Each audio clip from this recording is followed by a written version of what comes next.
अहंकार का परिणाम है 400 से 40 हो गए। सेवा भाव का परिणाम है कि 2 से यहाँ आकर के बैठ गए, 2 से निकल करके आके बैठ गए। ये प्रधानमंत्री की भविष्यवाणी का वीडियो जो आप देख रहे हैं, ये 20 जुलाई 2018 का है, जब तेलुगु देशम पार्टी मोदी सरकार के खिलाफ संसद में अविश्वास प्रस्ताव लाई थी। ये मोदी सरकार के खिलाफ पहला अविश्वास प्रस्ताव था, जिसमें 12 घंटे की चर्चा हुई थी और उसके बाद मोदी सरकार को 325 वोट मिले थे, जबकि अविश्वास प्रस्ताव के पक्ष में विपक्ष को 126 वोट मिले थे। और उसी वक्त पीएम ने ये भविष्यवाणी कर दी थी इस 45 सेकंड के वीडियो में कि आप इतना अच्छा काम करें। विपक्ष को ये कहा था पीएम ने कि आप 2023 में फिर से अविश्वास प्रस्ताव लेकर आएं, और अब 2023 में मोदी सरकार अविश्वास प्रस्ताव का सामना कर रही है।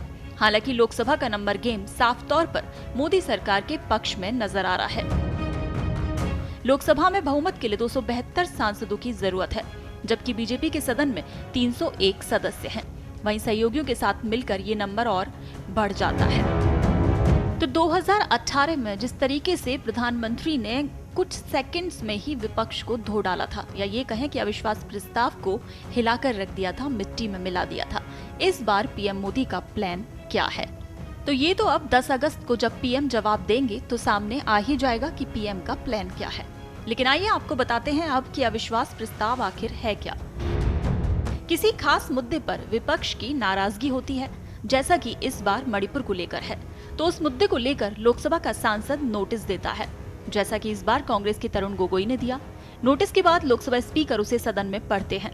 इस बार भी ऐसा ही हुआ, और फिर उस नोटिस को अगर 50 सांसदों का समर्थन मिलता है तो बहस होती है।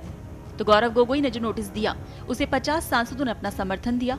अब उस पर बहस हो रही है और बहस के बाद वोटिंग भी होगी। बहस में विपक्ष की ओर से आरोप लगाए जा रहे हैं और सरकार की ओर से उन आरोपों का जवाब दिया जा रहा है। अब दूसरा सवाल ये आता है कि अविश्वास प्रस्ताव का नियम क्या है। अगर लोकसभा में किसी विपक्षी दल को लगता है कि सरकार के पास बहुमत नहीं है या सरकार सदन में विश्वास खो चुकी है, तो वो अविश्वास प्रस्ताव ला सकता है। संविधान के अनुच्छेद 75 के अनुसार केंद्रीय मंत्रिपरिषद लोकसभा के प्रति जवाबदेह है।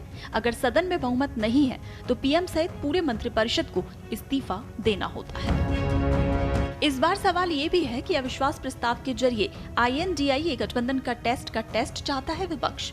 अविश्वास प्रस्ताव के जरिए केवल विपक्ष न केवल पीएम को सदन में बोलने के लिए मजबूर करना चाहता है, बल्कि इसके जरिए वो अपने गठबंधन INDIA की ताकत भी प्रदर्शित करना चाहता है। कई ऐसे मौके आए हैं जब गठबंधन के अस्तित्व में आने के बाद उसमें मनमुटाव और दरार की खबरें आती रही हैं। अब सवाल ये भी उठता है कि अभी तक कितनी बार अविश्वास प्रस्ताव लाया गया है और कितनी सरकारें गिरी हैं। तो आपको बता दें कि अभी तक 27 बार अविश्वास प्रस्ताव लाया जा चुका है।